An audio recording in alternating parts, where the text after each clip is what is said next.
কাগজের প্যাকেটের ভিতরে কি দেখা যাচ্ছে? পা দেখে নিশ্চয়ই বুঝতে পেরেছেন এটা বড় বড় চিংড়ির পা। তো এই প্যাকেট খুলে বের করছি এই যে চিংড়ি, ভাবি এই চিংড়িগুলো কিনেছেন মিনা বাজার থেকে। বেশ বড় বড় গলদা চিংড়ি, জমে একদম শক্ত হয়েছিল, এরকম হয়ে আছে শক্ত পা, বেশ বড় বড় চিংড়িগুলো।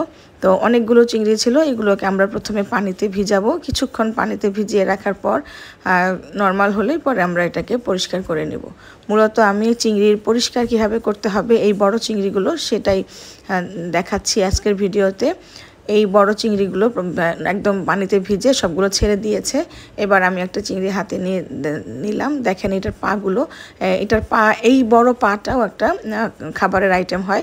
অনেকে চিংড়ির সাথে এই পাগুলো ভেঙে ভেঙে দিয়ে দেয়, প্রত্যেক গিটে গিটে পাটাকে ভেঙে ফেলতে হয়। আর অথবা এই পায়ের গিটগুলো ভেঙে ভেঙে ছোটো ছোটো টুকরো করে এগুলোকে আলাদা একটা তরকারিও করা যেতে পারে। আবার এই পায়ের গিটগুলো ভাঙলে ভেতর থেকে একটা করে শ্বাস বের হবে। চিংড়িগুলো এবার পানিতে ভিজে সবগুলো ছেড়ে গিয়েছে। এবার আমি একটা একটা করে পরিষ্কার করে নিব। প্রথমে চিংড়ির বড় যে পা দুটো, দুপাশ থেকে এই পা দুটোকে কেচি দিয়ে কেটে নিচ্ছি।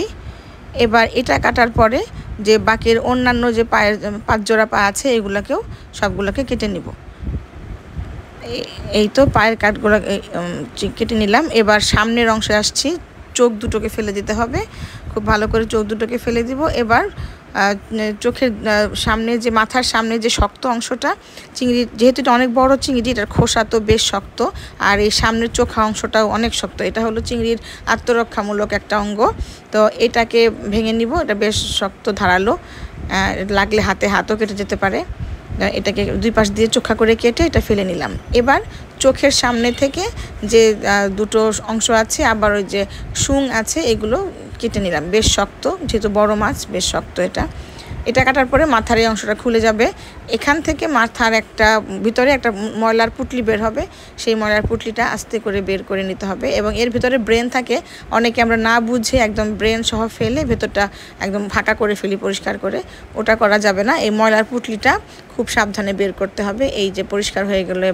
এবার আমি মাছটাকে ভালো করে ধুয়ে খাওয়ার জন্য রেডি করতে। এই চিংড়িগুলো দিয়ে যে রেসিপিটা তৈরি করলাম তার আউটলুকটা হচ্ছে এটা। এই যে আমরা সার্ভ করে দিচ্ছি এখন, খুব সুন্দর হয়েছে দেখতে। চিংড়িগুলো যেমন বড় তেমন একদম খেতেও ভালো ছিল। তো এইটার রেসিপি সামনে নিয়ে একটা ভিডিও নিয়ে আসবো ইনশাল্লাহ।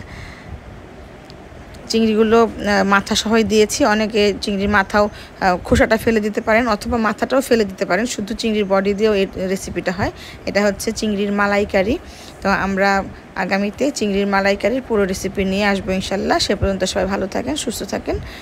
আসসালামু আলাইকুম।